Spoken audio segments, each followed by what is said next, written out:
So like we know, the theme for this year's International Women's Day is break the bias. So what I would like to say is we all need to get on to an IPO. You're probably wondering what the IPO is about and what it has to do with the break the bias theme of the IWD this year. So what I say is IPO is an acronym. I is to identify the bias, P to prevent the bias, and O to outwin the bias. Because if all of us are together on this, then it makes the world a lot more beautiful place and makes it a lot bias free for everybody. So remember the IPO and see how each of us can play a role in it, because what I found is this bias sometimes is not just necessary with gender. It goes beyond the gender as well. It could be your caste, color, creed, whatever else. But what can we do to ensure there is bias free world is what we need to aim for. So what I would also propose is, if we can follow the concept of abide, which is A for allyship, B for belongingness, I for inclusion, D for diversity, and E for equity. So each of us are able to abide by these abide principles. I think it makes the world a lot better and beautiful place, and without as much bias as it is now. So with that, I would love to welcome Vishakha. How are you, Vishakha? It's great to see you and reconnect with you once again. We've met long back in Bombay, and it's really a delight to see you, and I'm really keen to look forward to hearing your views and perspectives. And I would love to introduce you and the wonderful accomplishments of yours. So Vishakha, she has helmed India First Life as the MD and CEO for the last 7 years.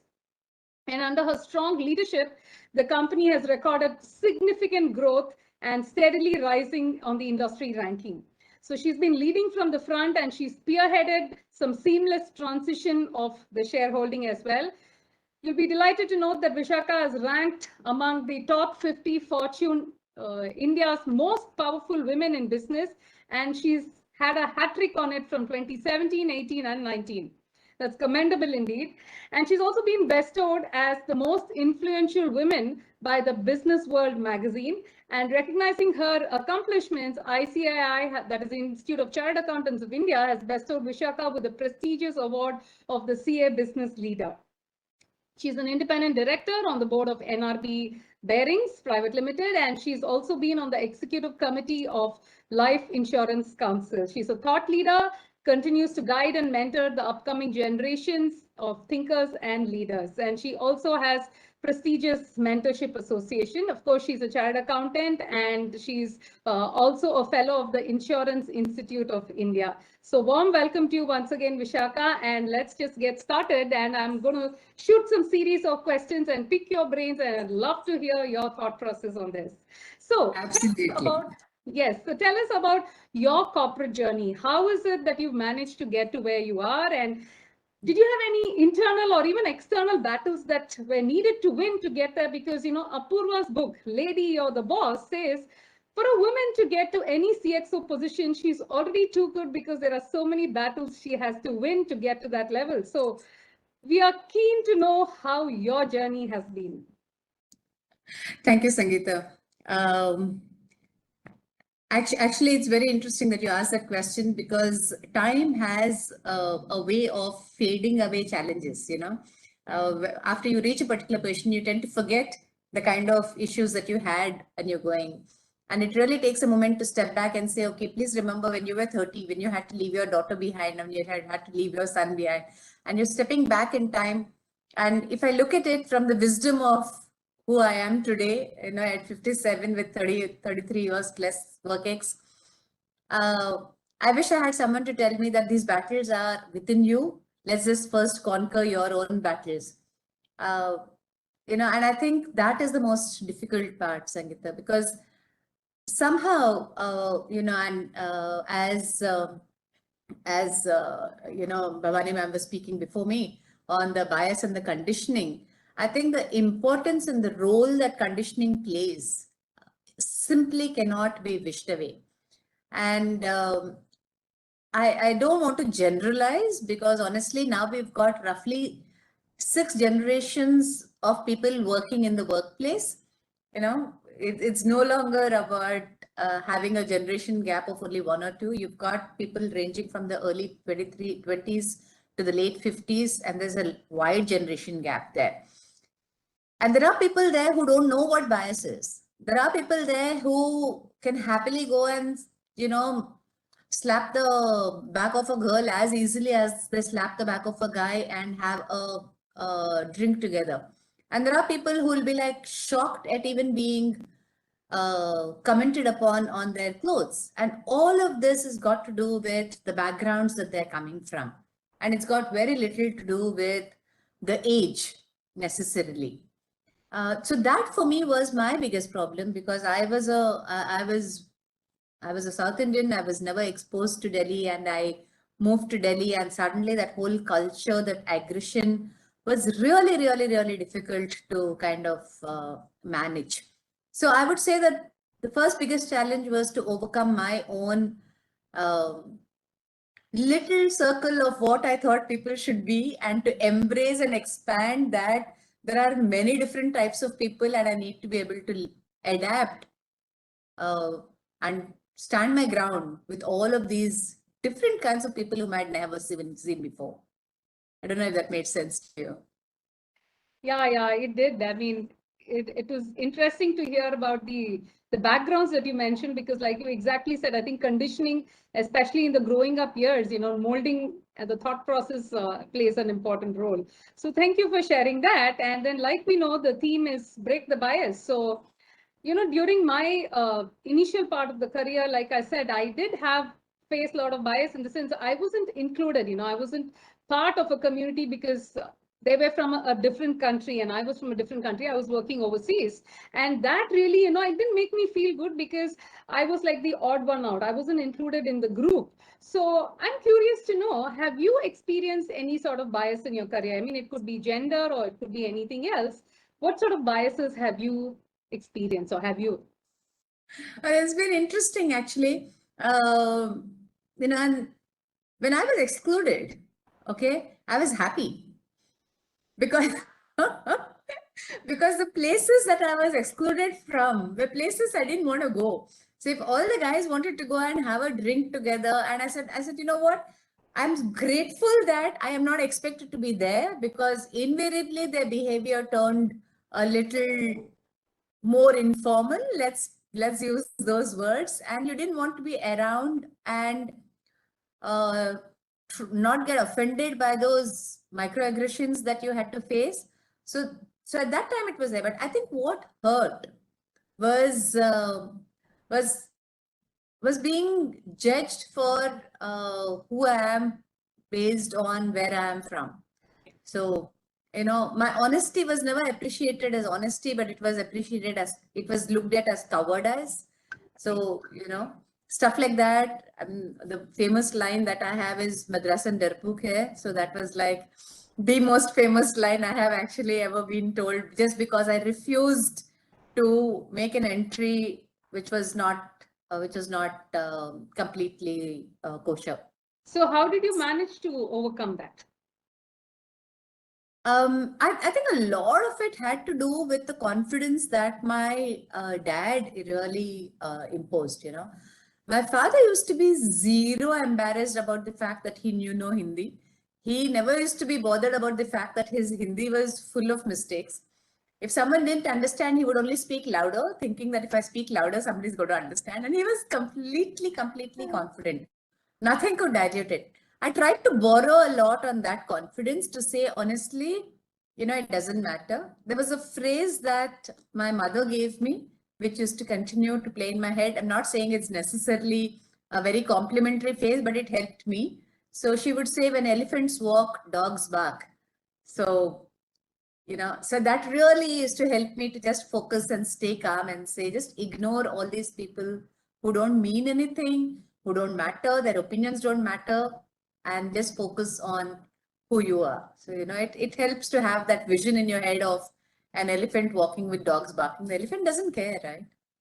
Absolutely beautiful. That's a very valuable tip that you've shared. And I'm sure parents play such an important role in, our mindset and the way that we conduct ourselves. Because it takes me back to my childhood. During my growing up years, I was never told by my parents that gender is a limiting factor. It is Exactly. based on your capabilities. If you are capable, go ahead and achieve and conquer whatever you want to. So this was the belief system that I grew up with. So, and like you would agree with me, during our times, our growing up times, there was never this concept of International Women's Day or this bias or anything. So I guess this sort of ignorance is bliss, because you're oblivious to such things, and probably that's why we want to put our best foot forward and go. So having spoken about that and diversity, because one thing I notice is diversity is not just essential at the boardroom levels, but I think diversity is important across organization levels. So I want to hear from you. How do you think organizations can consciously promote this diversity and correct this imbalance? And more so in an organizational pyramid, if we notice, the number of women as the hierarchy goes up is pretty less. So how do you think that issue can be addressed by organizations?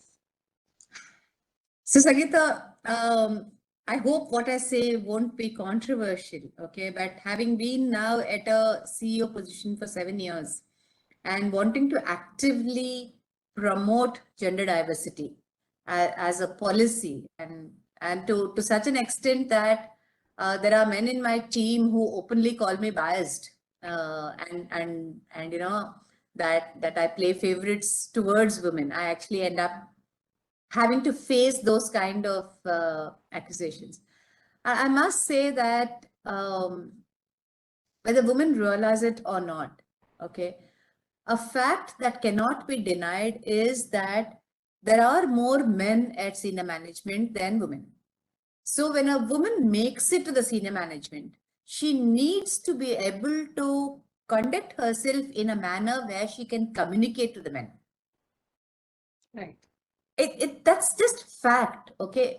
I've been attacked because I have said this to say, oh, yet again you're putting the onus on the women. Yet again you're saying that the men have no role to play.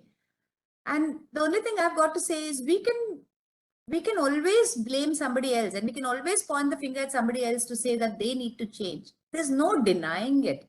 Okay, but what is in your control? Your control is not in your ability to change the others. Your control is in your ability to behave in a manner such that you can influence the others. So something as simple as how do you conduct yourself in a meeting when there are 10 men and you're probably the only woman? How do you speak in a manner that everybody else is understanding you? How do you accept that there is bias against you and work around that bias and not feed into that bias? I was at a roundtable conference the other day and I heard very senior male CEOs say, and I'm quoting verbatim, when I was in India, I had one lady in my DR team from the 15 of us. If we had a 1 hour meeting, we would finish it in 15 minutes and then we would go and have a drink. When I moved to Southeast Asia, I had 10 women in my 15-member team, and a 1 hour meeting would last for 6 hours. And I thought that was such a biased statement until he qualified it and say, however, the quality of decisions that happened in Southeast Asia were far better than the quality of decisions that happened in India. And I'm just saying, could that not have been phrased differently in a more enabling, empowering manner? Okay. So let's face it, this is the reputation or the bias that people have that women talk more. I can give you a list of men who don't stop talking when they start talking. I agree. But we have that. So can we think through and structure ourselves in a manner that there's no way anybody can say that about us? So to answer your question, why don't people make it to the top? Because they don't start managing their decision makers in that middle and senior management. Right. You have to accept who is the decision maker, and then you have to be able to influence those decision makers. That is one reason. The other is, I think, the pressure, of expectations of being a caregiver and being the homemaker. Even if you are an equal contributor monetarily, I think it takes its toll, Sangeeta. Beyond a point, I think it's very hard to constantly swim against the tide. So if you don't live in a society or in an enabling atmosphere where it's you don't have to fight that battle every single day, I think people just get tired and give up.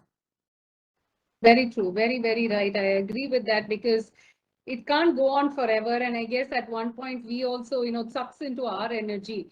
But what I also find is, I mean, of course, we need the support of men. That's why I say allyship, and definitely we need their support.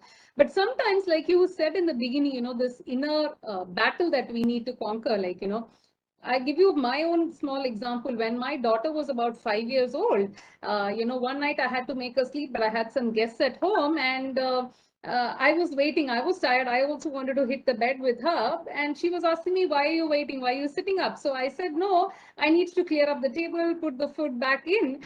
So, the innocent child asked me, "Amma, why can't Appa do this?" And, that's when it dawned on me to say yes. And my husband didn't have a problem. So where was the problem? It's right here. Sometimes we tend to, cling on to that. So that's why I feel, women, we think the whole world rests on our shoulders, and we easily tend to get into this guilt mode of, not being able to fulfill stuff at home or fulfill stuff at work. So any tips you would like to share to overcome this mindset that is probably ingrained in women? Oh, yeah, absolutely. In fact, I use this word very consciously. And the words that I use is, do not allow subjugation through glorification. Okay. Invariably, we succumb to things like, you do it the best. There's nobody else better than you who can make tea, vermicelli, kheer, whatever. Okay. Yes. We are I'm so like, vulnerable that way. Yeah. Yeah. can we turn around and say, fantastic, so let that be a treat. I will do that because you have earned it. Can we just say that? Okay. Can we say, when I go out to work, just because I'm enjoying myself, does not mean I don't get tired, does not mean I don't get to say that we need to share the chores. Exactly what you said, Sangeeta. During lockdown, there was a time I was in meetings, and there were back-to-back meetings, and my husband was doing the dishes. I was finding it so uncomfortable to just sit there and be there in the meeting. True. And I had to tell myself, it's okay. It is okay. You have gone and done it plenty of times when he's been there. But the whole thing is, why do we need to get either defensive or offensive about this? No, the role has changed. And we need to realize that along with the changing role and changing times, we have to redefine our changing responsibilities. And I think all of us need to take a hard look and say, this is what my mother did, fantastic. This is what my grandmother did, great. What is it that they did not do that I'm doing? And I think we need to make those conscious decisions on what are the things that we are doing over and above, and say, okay, can this be shared? A home belongs to both of us. A child belongs to both of us. If the finances are being contributed by both of us, then everything else also needs to be shared. Yes. It's just treating ourselves with love and respect. I'm going to take a minute more, and I was having this conversation and I said, I feel so bad for him about something uh, about something that I didn't do for my husband. I said, I feel so bad for him. And I remember my friend turning around and said, and do you feel bad for yourself ever? You know, Absolutely. we Yeah. love everybody in our family. How much of that love do we give ourselves? And there's a question that I was started asking myself and said, if this was my sister or my friend, would I ask her to treat herself the same way as I am treating myself? And that question has really helped me to change, because if we saw a friend of ours working that much, we would tell her, listen, ask for help. So I said, can I be my best friend? I think that changed a lot of things for me.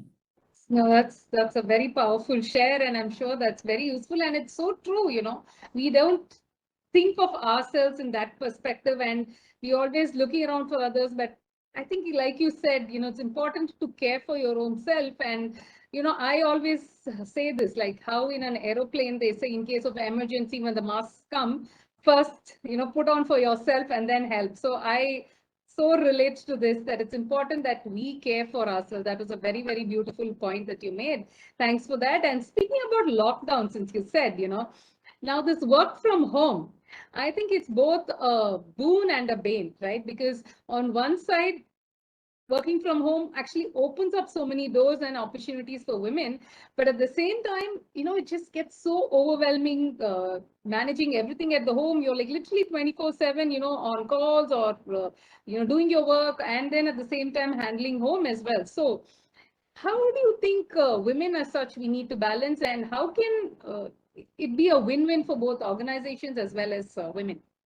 Any tips there? So, I think as women, one of the first things that we had is we had a physical divide. Okay.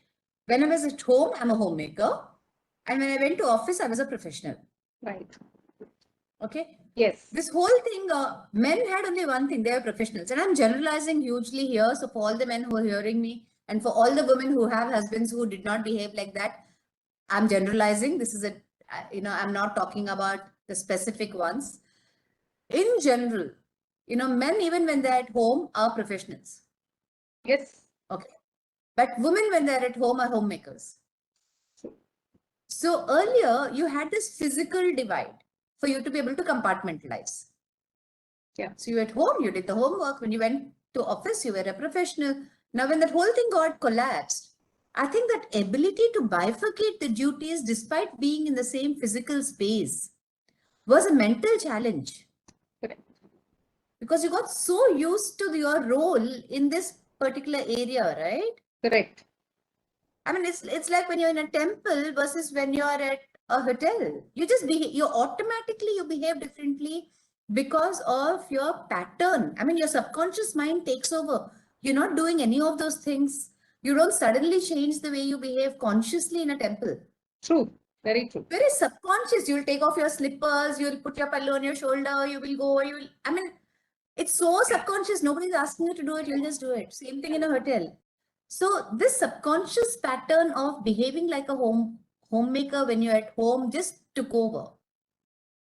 And I think for people to be able to realize it and start being conscious of it and try and start making some kind of compartments within that home, whether it was a table, whether it was a chair, whether it was a room, depending on the space that you had, and say, now this is out of bounds. When I'm here, nobody talks to me because I'm in office. I think that virtual boundaries. Yes. People who couldn't draw those virtual boundaries, I think really, really struggled. Yes. Yeah. So very right. I think so. The key takeaway that you're mentioning is to have the boundaries and set yourself so that you don't get sucked into every time. That's what I hear you say. Yeah. Thanks for that. Then I have a specific question. Especially from your side. Like I would like to quote my example. In my case, if I were to look back, both my family and my career grew at the same pace. When I was got my son, I was promoted as assistant manager. My daughter, then I was promoted as manager, and then of course, only to realize that both sides the responsibilities are just growing, and it was quite overwhelming because you're suddenly loaded with so many extra things. And I think when I look back on my career, how it was, so that was pretty challenging for me. How has it been for you? I mean, what were some of the challenging times in your career? And of course, how did you manage to overcome them? Yeah, I think thankfully for me, Sangeeta, things worked out in a manner where the privatization, which was when we all got our big breaks, happened when my daughter was about, I think, 4 years old. So, and my son was 7. So I think till then I was in a public sector job. I was not traveling. We did not have laptops. We did not have mobile phones. Yes. Okay. I think it was a blessing because when you were in office, you were in office. And when you left and you reached home, there was nobody who was contacting you excepting on the landline. And that was an emergency. Absolutely. It's only when I moved, and I was in accounts. So excepting for the half-yearly closings and the annual closings, there were no real, working beyond office hours and stuff like that. I moved into sales. I think when my daughter was about 3 years or 2 years old. Even then, it wasn't really traveling outstation, so there was no overnight trips. All of that started only when my children were about 4 and 7, and by the time I could afford to have a full-time maid. Till then, I couldn't afford that, and my children grew up in creches and stuff like that. So I think that way things have been good for me, and somewhere today I realized that I used to take a lot of pride in my work, and my husband used to take a lot of pride in my work, and the children never ever got to hear of any criticism of my work. Right. They never got to hear that, oh, your mother is not there, that's why this is happening. Never. That's important. Yeah. So, and because I used to enjoy my work and I used to take a lot of pride in my work, and I never told a lie to my children. I never told them that, oh, I'm going, I'll come back in 1 hour, nothing like that. I said, I have a meeting, it's very important, I need to go, I'm going. So there was, I think they grew up with a lot of respect for it. Right. And today, I think my children are my biggest supporters in terms of my career. Even, I mean, it's a simple incident which really made a lot of difference to me, which my son says, God, Mom, I didn't even realize I made such an impact on you. But this was when he was in his, I think, 11th standard. And my mother-in-law had come home and she was with us at that time. And I reached home in the evening, and we were doing an economics paper that he had to submit. So at around 7:38, I was sitting with him and just talking to him about it. And then he was telling, we were writing it, and then he says, oh, I had such awesome aloo parathas today, because Amma was at home, and I ate about 6 of them. And you know what came? The mother's guilt that I'm not feeding him. How stupid is that, right? I mean, okay, anyway. And so I said, so Ritesh, you must be really feeling bad, right? That mom is not around to feed you on every day. So to which he turns back, and the 16-year-old turns back and tells me, Mom, she feeds my stomach, you feed my brain. Wow. Amazing. I was helping him convert something on a gold bullion into an economics paper. And I was sitting there contributing that way, talking about gold bullions and economics and the impact on the economy and stuff like that, and doubting myself because I couldn't make parathas for him. I mean, how much of a low self-esteem does it talk about, Sangeeta? True. And majority of us are like that because our conditioning has been so strong that your role is to feed and clothe and provide shelter for them and look after them, that we are unable to understand that we are actually contributing to them in so many different ways that it's okay if we are outsourcing these. True. So true. Yeah, it was a lovely, beautiful example that you shared. Very, very, I think I'm sure that will really retain for most women, especially who get into this guilt mode. Now, during what you were saying, I also picked up something interesting. So you said you were in a sales role. So, I mean, how did the chartered accountant move into a sales role? I mean, I have to thank a lot of the men in senior positions who believed in me. This was a very, this was an instant. I was in accounts, and then accounts got computerized. And so my only job when I started coming into office was to do data entry verification. And so I went and told my regional manager, I said, sir, I can't do this. I can't leave a child at home and come to office and not contribute in any way. I feel guilty about leaving the child if I'm not contributing at office. If I'm at least contributing here, I don't feel bad. So he was like, he says, what's wrong with you? You know, you have a cushy job. You come at 10 o'clock, go away at 5:30, focus on your children. What is wrong with you? I said, I'm sorry, I can't. It's too much of a guilt complex. I need to contribute. So he said, so what do you want to do? Go become a branch manager. And I said, I've never done sales before. He says, but you have a pleasing personality. You're good at communication, and you will do it. So he said, go handle this branch. This is a corporate sales branch. You appear for the interview and we will see. So I appeared for the interview. I got selected. I moved as a head of a corporate sales branch. And I realized I just loved sales. It was amazing. And I fell in love with it, and I just continued to be there.